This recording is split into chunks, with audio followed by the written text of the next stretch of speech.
2016 était l'année de la pause fiscale pour les immeubles de bureaux. Il ressort en effet de la dernière édition de notre baromètre Hemming que le coût fiscal médian d'un immeuble de bureau est resté assez stable par rapport à l'année 2015. À 1,4%, l'augmentation reste en effet relativement contenue si on la compare à la revalorisation annuelle de 1% des bases d'imposition votée dans la loi de finances.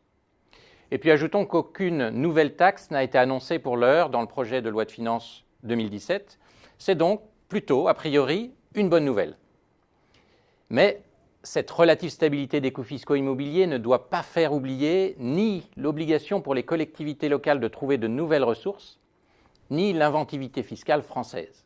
Tenez par exemple, il est apparu en toute discrétion en 2015 une nouvelle taxe pour les contribuables franciliens pour financer le Grand Paris.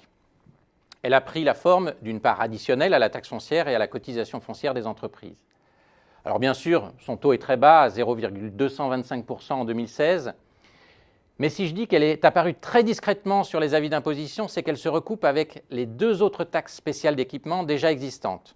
La TSE d'une part, TSE classique qui finance les établissements publics fonciers, et d'autre part la TSE Grand Paris qui finance également le Grand Paris.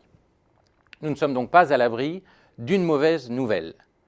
Autre élément à surveiller de près, il s'agit de la révision générale des valeurs locatives des locaux professionnels.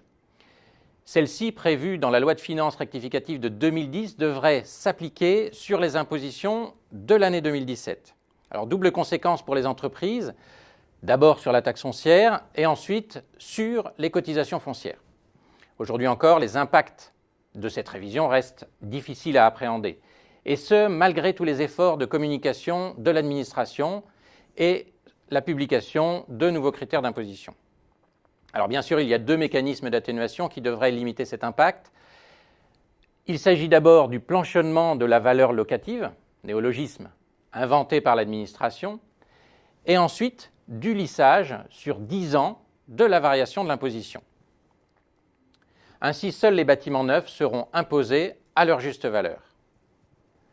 Nos experts soulignent par conséquent que les inégalités d'imposition qui existaient déjà entre les communes vont désormais apparaître à l'intérieur d'une même commune. Attention donc, prenez toutes les précautions et surveillez bien ce qui pourrait se cacher dans les prochaines lois de finances. Vérifiez également qu'il n'y ait pas d'erreur sur votre taxe foncière 2016 car elle va servir de point de référence aux 10 années d'imposition suivantes.